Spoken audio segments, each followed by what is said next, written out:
നമസ്കാരം. ഞാൻ ആദ്യമായിട്ടാണ് അജിത്തേട്ടൻ്റെയും അർജുൻ്റെയും അഭിലാഷിൻ്റെയും കൂടെ ഒരു വേദി ഒരുമിച്ച് പങ്കിടുന്നത്. അതിനൊരു പുതിയൊരു കാര്യമാണ്. കാരണം ഞങ്ങൾ 3 പേരും സുഹൃത്തുക്കളാണെങ്കിലും സിനിമയിൽ ഇതുവരെ അങ്ങനെ സഹകരിച്ചിട്ടില്ല. അർജുൻ്റെ അച്ഛൻ്റെ കൂടെ, അശോക് ചേട്ടൻ്റെ കൂടെ ഞാൻ ഒരുപാട് സിനിമകൾ ചെയ്തിട്ടുണ്ട്. പക്ഷേ അർജുൻ്റെ കൂടെ ഞാൻ സിനിമകൾ ചെയ്തിട്ടില്ല. വളരെ നമുക്ക് എല്ലാവർക്കും അറിയാം, വളരെ ഹൈലി ടാലൻറ്റഡ് ആയിട്ടുള്ള ഒരു യങ്സ്റ്റേഴ്സിൽ ഒരാളാണ്. കാരണം പ്രമേഹം എന്ന് പറഞ്ഞ ഒറ്റ സിനിമ കണ്ടാൽ മതി അർജുൻ എന്ന് പറയുന്ന താരം ആരാണെന്ന് അറിയാൻ വേണ്ടിയിട്ട്. അപ്പം ഇനിയും ഒരുപാട് ഗംഭീര കഥാപാത്രങ്ങൾ നമുക്ക് അർജുൻ്റെ നിന്ന് പ്രതീക്ഷിക്കാം. അതുപോലെ തന്നെയാണ് അഭിലാഷ്. എത്രയോ വർഷങ്ങളായിട്ട് എനിക്കറിയാവുന്ന ഒരു ചെറുപ്പക്കാരനാണ്. അവൻ മാളികപ്പുറം എന്ന് പറയുന്ന ഒറ്റ ചിത്രം കൊണ്ട് ജനങ്ങളുടെ മനസ്സിലെ ആത്മീയതയെ വീണ്ടും ഒന്നും കൂടി ഉണർത്തിവിട്ട ഒരു ചെറുപ്പക്കാരനാണ്. പിന്നെ ഓഫ്കോഴ്സ് അജിത്തേട്ടനൊക്കെ ഒരു കാര്യം പറഞ്ഞിട്ടുണ്ടെങ്കിൽ എനിക്ക് തോന്നുന്നു നമുക്കൊക്കെ ഓരോ നിയോഗമുണ്ടല്ലോ ജീവിതത്തിന്. ഓരോ നിയോഗങ്ങളുണ്ട്. തിരിച്ചറിയുക എന്നുള്ളതാണ് മറ്റൊരു ഭാഗ്യം എന്ന് പറയുന്നത്. ഇപ്പം നമ്മുടെയൊക്കെ നിയോഗം എന്ന് പറഞ്ഞാൽ നിങ്ങളെ സന്തോഷിപ്പിക്കുക എന്നുള്ളതാണ്. എനിക്ക് തോന്നുന്നു അദ്ദേഹത്തിനെ സംബന്ധിച്ച് അദ്ദേഹത്തിൻ്റെ നിയോഗം എന്ന് പറഞ്ഞ് മറ്റുള്ളവരെ സഹായിക്കുക എന്നുള്ളതാണ് തോന്നുന്നത്. എത്രയോ കുടുംബങ്ങളാണ് അജിത്തേട്ടൻ്റെ ഒരു കരങ്ങളിലൂടെ അല്ലെങ്കിൽ ആ സംരക്ഷണയിലൂടെ കഴിഞ്ഞു പോകുന്നത്. അതുപോലെ തന്നെ ഇപ്പം നമ്മളൊക്കെ ജീവിതത്തിൽ ചില കാര്യങ്ങൾ, ഒരു ഗിഫ്റ്റോ കാര്യങ്ങളോ എല്ലാം കൊടുക്കുമ്പോഴത്തേക്കും അത് ചിലപ്പോൾ ആ വ്യക്തിക്ക് മാത്രം ഉള്ളതായിരിക്കും, അല്ലെങ്കിൽ അദ്ദേഹം വേറൊരാൾക്ക് കൊടുക്കും. പക്ഷേ അദ്ദേഹം ഈ ചെയ്ത ഒരു കാര്യം എന്ന് പറയുന്നത്, അദ്ദേഹത്തിൻ്റെ അറിയാൻ പറഞ്ഞ നിയോഗം എന്ന് പറഞ്ഞത് എത്രയോ തലമുറകൾക്ക് വേണ്ടിയിട്ടുള്ള ഒരു കാര്യമാണ് അദ്ദേഹത്തിന് ദൈവം നിയോഗിച്ചത് എന്ന് ഓർത്തിട്ട് സത്യം പറഞ്ഞാൽ എനിക്കൊരു വല്ലാത്തൊരു സന്തോഷം തോന്നുന്നു. കാരണം അവിടുത്തെ ചൈതന്യം, അല്ലെങ്കിൽ അവിടുത്തെ ദേവനാണെങ്കിലും ദൈവമാണെങ്കിലും അവിടുത്തെ ഒരു വിളിയില്ലാതെ നമുക്ക് ഒരിക്കലും എത്തിച്ചേരാൻ പറ്റില്ല എന്നുള്ള കാര്യത്തിൽ യാതൊരു തർക്കവുമില്ല. അത്രയും ഒരു ബ്ലെസ്ഡ് ആയിട്ടുള്ള ആളുകൾ തന്നെയാണ് നമ്മൾ ഇന്ന് ഇവിടെ കൂടിയിരിക്കുന്നതെന്ന് ഞാൻ പൂർണ്ണമായിട്ടും വിശ്വസിക്കുന്നു. അതുകൊണ്ട് തന്നെയാണ് ഞാൻ പറഞ്ഞത് എനിക്ക് വളരെയധികം സന്തോഷമുണ്ടെന്ന് പറയുന്നത്. ഇന്ന് രാവിലെ ഞാനിവിടെ ഗണപതി അമ്പലത്തിലൂടെ ആദ്യമായിട്ട് വരുന്നത്. എന്താ പാത്രം, എന്താ രസം, എന്താ എനർജി, ഒരു രക്ഷയില്ല. അവിടെ നിന്നിട്ട് ഇങ്ങനെ നമുക്കിങ്ങനെ പോകാൻ തോന്നുന്നുണ്ടായിരുന്നില്ല. കാരണം ഞാനിങ്ങനെ ആലോചിക്കുന്നുണ്ട്, എന്താണ് ഒരു കല്ല് അല്ലെങ്കിൽ ഒരു ശില, അത് എങ്ങനെയാണ് ഒരു ദൈവമായി മാറുന്നത്? അതൊരു ബ്യൂട്ടിഫുൾ ആയിട്ടുള്ളൊരു കോൺസെപ്റ്റ് അല്ലേ? എനിക്ക് തോന്നുന്നു പെരുന്തച്ഛനൊക്കെ അദ്ദേഹത്തിൻ്റെ ഉള്ളിലുള്ള ഈശ്വര ചൈതന്യത്തെ അങ്ങോട്ട് പൂർണ്ണമായിട്ടും സമർപ്പിച്ചത് കൊണ്ട് തന്നെയാണ് ഇത്രയും പവർഫുള്ളായിട്ട് അത് ഇരിക്കുന്നതെന്ന് ഞാൻ പൂർണ്ണമായിട്ടും വിശ്വസിക്കുന്നു. അത് കാരണം ഞാൻ എപ്പോഴും, കാരണം നമ്മളൊക്കെ അങ്ങനെയാണല്ലോ, നമ്മൾ ഓരോ കഥാപാത്രങ്ങൾ ചെയ്യുമ്പോഴത്തേക്കും നമ്മളെന്ന് പറയുന്ന വ്യക്തിയല്ലേ ഓരോ കഥാപാത്രങ്ങളാകുന്നത്. അപ്പോൾ തീർച്ചയായിട്ടും നമ്മൾ അതിനെക്കുറിച്ചാണ് നമ്മുടെ മൈൻഡ് വർക്ക് ആകുക. ഇന്ന് ഇവിടെ വന്നു കഴിഞ്ഞപ്പോൾ എനിക്ക് അത് തന്നെയാണ് തോന്നിയത്. എത്രയോ ആളുകളുടെ പ്രാർത്ഥനയാണ് അതിലേക്ക് വന്നു ചേരുന്നത്. അതുകൊണ്ട് തന്നെയാണ് ഓരോ അമ്പലങ്ങളും ഇത്രയും പവിത്രതയുള്ളതായി മാറുന്നതെന്ന് ഞാൻ ചിന്തിച്ചിട്ടുണ്ട്. ഇതൊക്കെ ഇപ്പം ചിന്തിക്കുന്ന കാര്യമാണ്. പണ്ട് ഞാൻ ഈ ചെറുപ്പത്തിലായിരുന്ന സമയത്ത് നമുക്ക് അമ്പലത്തിൽ പോകുക എന്നുള്ളത് മസ്റ്റൊന്നുമില്ല. വേണമെങ്കിൽ പോകാൻ, വേണ്ടെങ്കിൽ പോകണ്ട, ഇത്ര ആണല്ലോ. അപ്പോൾ ചെറുപ്പത്തിലൊക്കെ നമ്മൾ അമ്പലത്തിൽ പോകുന്നില്ല, വലിയ മടിയും കാര്യങ്ങളൊക്കെ കഴിയുന്ന സമയത്ത് എൻ്റെ അമ്മയൊക്കെ പറയും, അത് അമ്പലത്തിൽ പോകാൻ എന്തിന്, പരീക്ഷയല്ലേ? അപ്പോൾ നമ്മുടെ മനസ്സിൽ തോന്നി, ഓക്കെ പരീക്ഷ സമയത്താണ് ഇപ്പോൾ അമ്പലത്തിൽ പോകേണ്ടത്, അല്ലെങ്കിൽ പിറന്നാളൊക്കെ വരുമ്പോഴാണ് അമ്പലത്തിൽ പോകേണ്ടത്. അങ്ങനെ നമ്മൾ ചെല്ലുന്നു, അമ്പലത്തിൽ പോകുന്നു, നെയ്വിളക്ക് കഴിക്കുന്നു, ശത്രുസംഹാര പുഷ്പാഞ്ജലി എന്തിനാണെന്ന് പോലും അറിയില്ല, അതൊക്കെ ചെയ്യുന്നു, എല്ലാം ചെയ്യുന്നു. പക്ഷെ പരീക്ഷയ്ക്കൊന്നും പാസ്സാവുന്നില്ല, വലിയ മാർഗം കിട്ടുന്നില്ല. അപ്പം ഞാൻ വീട്ടിൽ വന്ന് പറയുന്നത്, അമ്മ അവിടുത്തെ അമ്പലത്തിൽ പോയിട്ടുന്ന ഒരു കാര്യമുണ്ട്, ഒരു കാര്യമില്ല, ഒന്നും നടക്കുന്നൊന്നുമില്ല, പരീക്ഷയ്ക്ക് വലിയ മാർക്കൊന്നും കയറിയിട്ടില്ല എന്ന് പറയും. പക്ഷെ കുറച്ച് കഴിഞ്ഞ് കുറച്ചും കൂടി വെളിവും വെള്ളിയാഴ്ചയ്ക്ക് വന്ന് തുടങ്ങിയപ്പോഴാണ് മനസ്സിലായത്, പ്രാർത്ഥന മാത്രം നടക്കുന്നുള്ളൂ, പ്രവൃത്തി നടക്കുന്നില്ല, പഠനമൊന്നും നടക്കുന്നില്ല, പ്രാർത്ഥന മാത്രം നടക്കുന്നുണ്ട്. അപ്പോഴാണ് മനസ്സിലായത്, നമ്മുടെ ജീവിതത്തിൽ പ്രാർത്ഥന കൊണ്ട് മാത്രം നമുക്ക് ഒരു കാര്യവും നേടിയെടുക്കാൻ പറ്റില്ല. പ്രവൃത്തിയും പ്രാർത്ഥനയും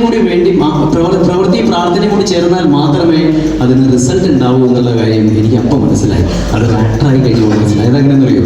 കാരണം നമുക്ക് പണ്ട് മുതലേ ഉള്ള ഒരു ആഗ്രഹമായിരുന്നു, എനിക്ക് സിനിമാ നടനാവണം എന്നുള്ളത്.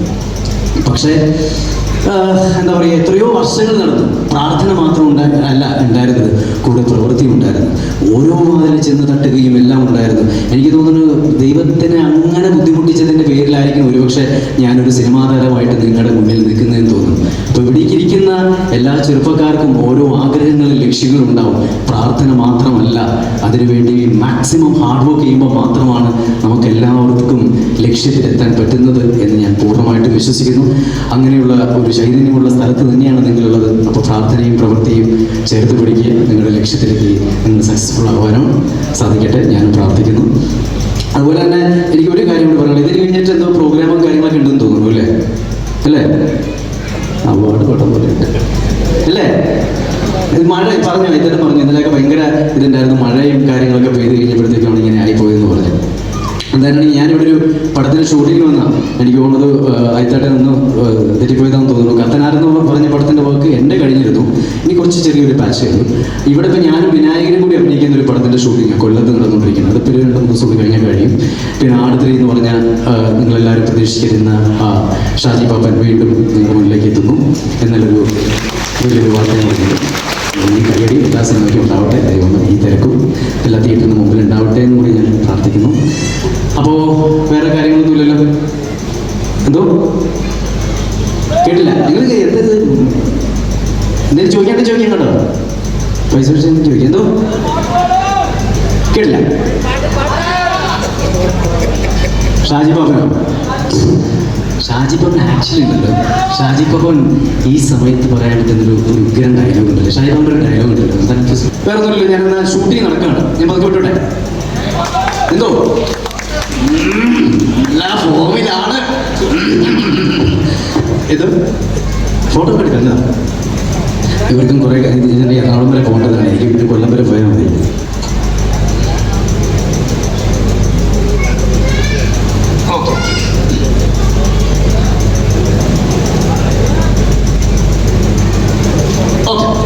അപ്പോൾ എനിക്ക് ഒരു റിക്വസ്റ്റ് കൂടി ഉണ്ട് കേട്ടോ. വേറെ ഒന്നുമല്ല, അതായത് വേറെ ഒന്നുമില്ല, നമ്മുടെ ഇപ്പോൾ സാധാരണ ഇവിടെ ഒരുപാട് പ്രോഗ്രാംസും കാര്യങ്ങളൊക്കെ സംഘടിപ്പിക്കുമല്ലോ. അതിൽ ഒരു ദിവസം എനിക്ക് തോന്നുന്നു നമ്മുടെ നാട്ടിൽ ഒരുപാട് നന്നായിട്ട് ഡാൻസ് ചെയ്യുന്നവർ, പാട്ട് പാടുന്നവർ എല്ലാവരും ഉണ്ടാവും. അവർക്ക് വേണ്ടിയിട്ട് ഒരു ദിവസം അവർക്ക് വേണ്ടിയിട്ട് ആ വേദി കൊടുത്തു കഴിഞ്ഞിട്ടുണ്ടെങ്കിൽ നന്നായിരിക്കും എന്നാണ് ഒരു കലാകാരൻ എന്നുള്ള നിലയ്ക്ക് എനിക്ക് പറയാനുള്ളത്. വേറെ ഒന്നുമില്ല, ഈ ഇവിടെ വന്ന് തുടങ്ങിയ സമയത്ത് തന്നെ ആ കുട്ടിയല്ലേ, ദിവ്യ എന്നുള്ളല്ലേ പേര് പറഞ്ഞ? എന്താ പേര് പറഞ്ഞ? അതെ, ഇയാളല്ലേ? എന്താണ് ഭയങ്കര ഗംഭീര പാട്ടായിരുന്നല്ലോ, അടിപൊളിയായിരുന്നു. അപ്പോൾ ഇതുപോലത്തെ കുറേ കലാകാരന്മാർക്കും കൂടി അവസരം കൊടുത്തു കഴിഞ്ഞിട്ടുണ്ടെങ്കിൽ തീർച്ചയായിട്ടും ഇവരുടെ പേരിൽ കൂടി നാട് അറിയപ്പെടും എന്നുള്ള കാര്യത്തിൽ യാതൊരു തർക്കവുമില്ല. അപ്പോൾ ഒരുപാട് കലാകാരന്മാർ ഉണ്ടാവട്ടെ. കാരണം അവർ വേദി കിട്ടാത്തത് കൊണ്ട് മാത്രം ചിലപ്പോൾ എന്താ പറയുക രക്ഷപ്പെടാത്ത കുറേ പേരുണ്ടാവും. അവർക്കും ഒരു മാതൃകയാവട്ടെ ഈ വേദിയിൽ കൂടി പറഞ്ഞ് ഈ ഒരു നല്ല നിമിഷം ഞാൻ എൻ്റെ ഹൃദയത്തോട് ചേർത്ത് വയ്ക്കുന്നു. അടുത്ത വർഷം പറ്റട്ടാ വരാൻ പറ്റട്ടെ, വിളിക്കില്ലേ മലയാളി, കാണാം കേട്ടോ. ഓക്കെ, സന്തോഷം കേട്ടോ. Thank you, love you.